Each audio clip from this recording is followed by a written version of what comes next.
Look at the code on the screen. We have classes defined on both sides.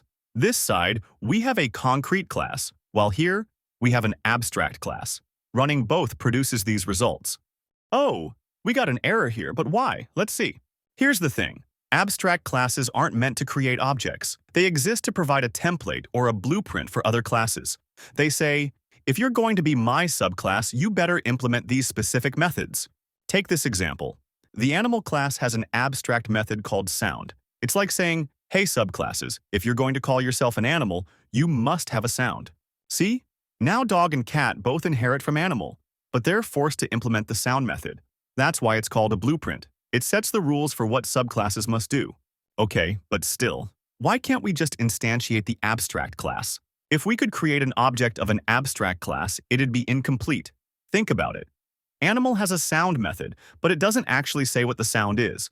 So, if we were allowed to do this, we'd get stuck. And this is because this method hasn't been implemented yet, so Python's not going to let us create something half-cooked. It's just simply not practical. Abstract classes are a tool for design enforcement. By preventing instantiation, Python helps developers avoid logical errors and ensures that abstract classes are used as intended.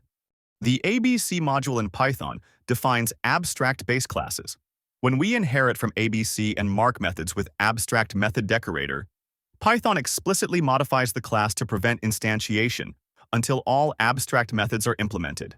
Internally, Python keeps track of whether the abstract methods have been implemented in a subclass. If an abstract method is still present in the class, instantiation raises a type error. If we deliberately want to instantiate an abstract class, we can do so by providing implementations for its abstract methods in the abstract class itself. This makes it a concrete class.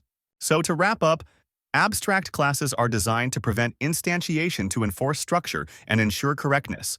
Alright, that's it for today. If this video cleared up your doubts about abstract classes, give it a thumbs up and let me know in the comments what you'd like me to cover next.